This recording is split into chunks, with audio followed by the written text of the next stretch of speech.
Welcome, everyone. I'm Sarah. And I'm Alex. And Sarah, I've got a vent. This new project management app I'm using, it is driving me absolutely crazy. Oh, really? Crazy how? Is it missing features or something? See, that's the thing. It has every feature I could possibly want. Task lists, calendars, team chats, the works. But it is so slow, it's painful, it crashes on me all the time, and honestly, I'm not even sure my data is secure on there. It literally does everything I need it to do, but it's just awful to use. Okay, you know what? Your app is the perfect way to kick this off. Because you're getting hung up on the features, but that's really only half the story when it comes to good software. The problem isn't what your app does, it's all about how it does it. So, to really unpack this, we need to agree on a basic term.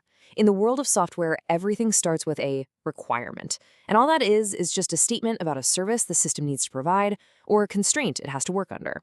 Pretty simple, right? Okay, so are there different kinds of these requirements then? Exactly, and they fall into two big camps. Over on the left, you've got your functional requirements. Think of this as your feature list. It's what the system does. But on the right, you have the non-functional requirements. These are the constraints, things like speed, security, reliability. It's not about what it's doing, but how well it's doing it. And that really gets us to the heart of the matter.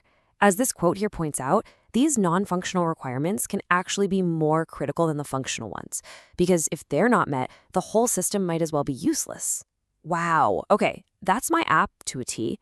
It has all the functions, but because it's slow and it crashes, those are non-functional problems. I'm about to just delete it. It's become totally useless to me. So these how well requirements, the non-functional ones, do they come in different flavors? I mean, something like speed feels totally different from something like security. They are really different, and you're right, they get broken down into three main categories. First, you've got product requirements. These are all about how the software itself behaves, things like performance or how reliable it is.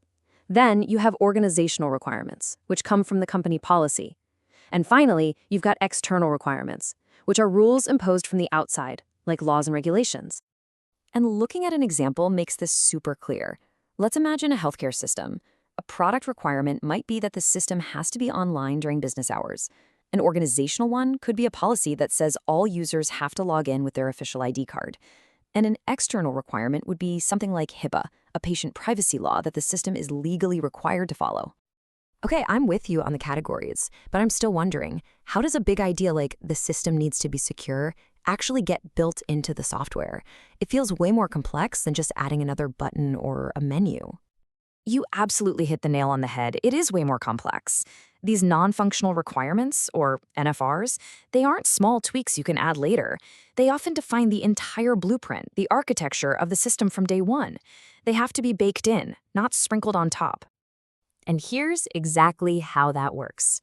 If your goal is performance, your architecture might be designed to keep important processes close together to reduce lag. If your goal is security, you might choose a layered design to bury and protect sensitive data. Want it to be easy to update or maintainable? Then you'd build it out of small, independent pieces. You see, the NFR directly shapes the entire structure. Right, the connection to the architecture is starting to click. But some of these still feel a little fuzzy to me. How on earth do you prove you've met a requirement like the system should be easy to use? That just sounds so subjective. That is a fantastic question. And the answer is you have to make them testable. A vague goal like be easy to use is impossible to prove. But what if you rephrase it? What if the goal becomes staff can use all the main functions after just 4 hours of training? Well, now you've got a clear, measurable target that you can actually test against. And you can do this for pretty much any of these qualities. Reliability stops being a vague idea when you start measuring things like mean time to failure. Robustness becomes something real when you can measure the time to restart after a crash. These metrics are what turn those fuzzy concepts into cold, hard data. And what happens is, when you start defining and building for these measurable, non-functional requirements, you end up with a system that has all these essential qualities. And these are the things that we, as the end users, actually feel. This is what we call good software. It's not just about what it does, it's that the app is dependable, efficient, and just, well, acceptable to use. I finally get it now. My project management app is terrible because the people who made it must have treated performance and reliability like they were optional extras instead of core requirements from the very beginning. Exactly, and that's the real takeaway here. Non-functional requirements aren't just nice-to-haves. They are absolutely fundamental. They define the quality of the product and, more often than not, they determine whether software succeeds or fails.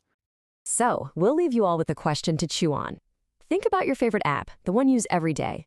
What are the hidden non-functional requirements, the lightning speed, the rock-solid reliability, the ironclad security that truly make it great? That's all the time we have for this one. I'm Sarah. And I'm Alex. Thanks for tuning in.